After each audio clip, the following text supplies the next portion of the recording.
Subtlety isn't really a word that appears in the vocabulary of design engineers at Honda. Case in point, the Honda Civic Type R, arguably a car that splits the opinion of every living thing within a 20-mile radius.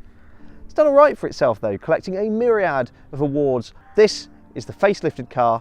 We're here to see whether there's any improvements on an already successful recipe.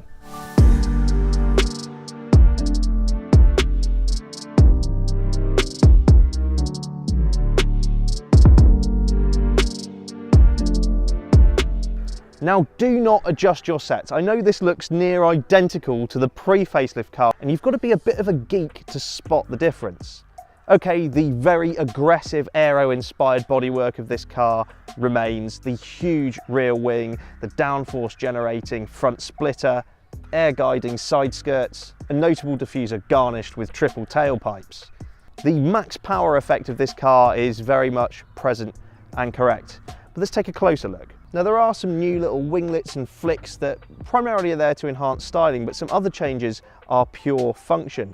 Look really closely and you'll see that the grille has been made slightly larger, and this is to improve cooling when the car's being run hard consistently. Some more ducting has also been opened up to help cool the brakes for the very same reason. Speaking of the brakes, those great big Brembo stoppers are now two pieces and floating, and that means that they cool themselves better, they're more resistant to brake fade, and it means you can hammer in those fast lap times on track days more consistently and for a longer period of time. In terms of what you can actually see, that's about it, but there are some more changes inside the car. The interior retains that strong sense of durability that the previous car had, both in terms of material quality and design. There are some plush materials about, there's plenty of Alcantara, faux carbon, anodized red trim. It looks suitably sporty. There's now more Alcantara around the steering wheel, and the big ball bearing gear knob has been replaced with a teardrop shape. A small but key ergonomic change. It also still has those great big racy red bolstered seats that add so much theatre to the interior. Sitting centrally to the cabin is a new touchscreen infotainment system featuring a row of physical shortcut buttons. Now this is far better than blindly stabbing at the screen. What isn't better is the actual user interface, which still remains arguably one of the worst in a new car today. Its saving grace is that it's compatible with Apple CarPlay and Android Auto. Unlike a regular Civic, the rear bench seats 2 as opposed to 3, but there is good levels of head and legroom for both passengers. Its 420 litres of boot space is unrivaled in this class of car, making it one of the most practical choices out there. From behind the wheel, as I'm sure you probably expect, it's more of the same old Type R recipe, which is certainly no bad thing. It still delivers that fizzy, punchy, exciting and involving experience that we've come to know and love from the FK8. It's that car that keeps you busy, it's the car you've got to think about when you're driving quickly. I mean, the 316 brake horsepower, 400 Newton meters of torque from that 2-litre turbocharged VTEC, that is unchanged, and it still delivers that really lovely, muscular, torquey delivery low in the rev range, which really slingshots you out of corners. But the most impressive part of this car is how it actually gets through corners. It's so agile. I mean, this car's suspension setup is an absolute masterpiece. As in its sporty modes, body roll is kept to a minimum. There's such confidence and poise to the way that it goes through a corner. And even in greasy conditions like this, I mean, this should be nightmare territory for a powerful front-wheel drive car. But actually, I have so much confidence that it's going to stick exactly where I put it. Of course, it's always going to come up in conversation how this car is front-wheel drive and many of its rivals have gone all-wheel drive over the years. Has Honda made a mistake? Well, I don't think so. Nah, they've really worked some magic to make this front-wheel drive powertrain work. Instead of being a big torque-steering mess like the Mini GP that we reviewed the other week, this car is composed. There's still a little bit of torque steer, granted, especially in wet, greasy conditions like this. But overall, it's overcome by a combination of a great limited slip differential and really innovative dual axis suspension that helps combat that tugging of one side to the other. And all in all, it helps you keep on top of it. Now there is an advantage to be had being front wheel drive versus all wheel drive. Okay, you lose out on that initial launch acceleration, but you do gain a weight advantage, front wheel drive being lighter than an all wheel drive package, of course. And that's greatly demonstrated between this car and its rivals. this car's agility largely comes down to the fact that the weight is in the right places and there is a lack of it. Less weight means the brakes don't have to work as hard, or they're more effective. It also means the engine doesn't have to work as hard, or it is more effective. And in this case, it's all of those things. Now, as I've touched on, the car has a series of selectable drive modes. And when you start the car, it immediately starts in sport. That's the default. And Honda engineers say that's exactly where this car belongs. That's its balance. It is an eager performance machine. Why on earth should it start in comfort? And I definitely take their point.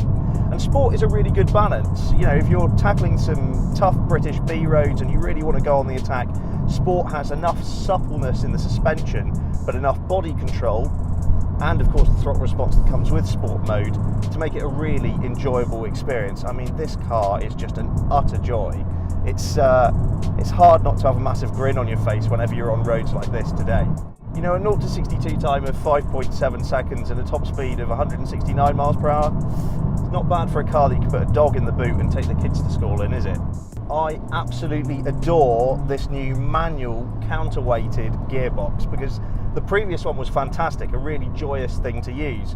But this one with the counterweighting is even more precise, and it's just such a mechanically indulgent thing to use consistently. Every shift super precise, just feels really great in the palm of your hand. The new teardrop gear lever obviously aiding with the ergonomics of that, but just from an involvement standpoint, having a Type R as a manual only, I think really shows Honda engineers' intent behind this car. It is a car to be driven, it is a car to be involved with, and that is one of the best manual gearboxes out there, bar none, at any price point.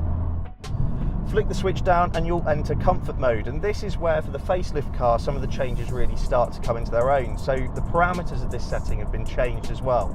So not only is the throttle responsiveness dulled down for stuff like town driving, but you also get a little bit more compliance with the suspension.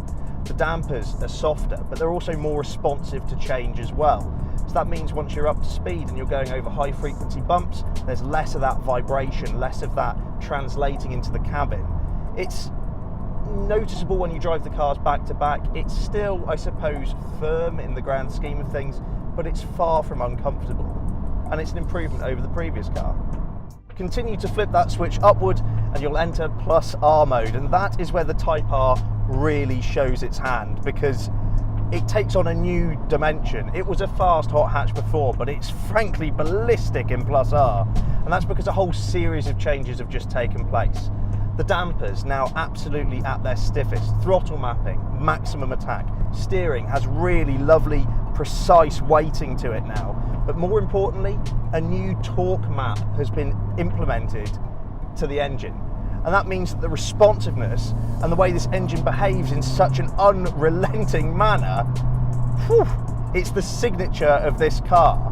It's just such a fast cross-country machine. And as I said before, on these Continental tyres, even in cold, slippery conditions like this, I have utter faith in what that chassis is doing beneath me. There's a lot of driver communication coming through sort of the seat of your pants. You can feel it move. The steering may be a little devoid of feel in the grand scheme of things, but I think we say that about all new cars these days. It's certainly much better than many of its rivals. But actually the way you feel the weight transfer through this car, the way it corners exceptionally flat, and how you can really, really lean on those great big Brembo brakes up front. Oh, it's a confidence-inspiring machine that just urges you to drive it hard. For me, this car really ticks the boxes because it's not about a clever all-wheel drive system managing grip for you or silly car park drift modes. It's you, a capable platform, and the environment that you face together, and that is what driving is all about. I feel so plumbed into the car. I feel like I'm rewarded for driving it hard. And I know that whenever I successfully execute a series of apexes through twisting, winding country roads, that it was me.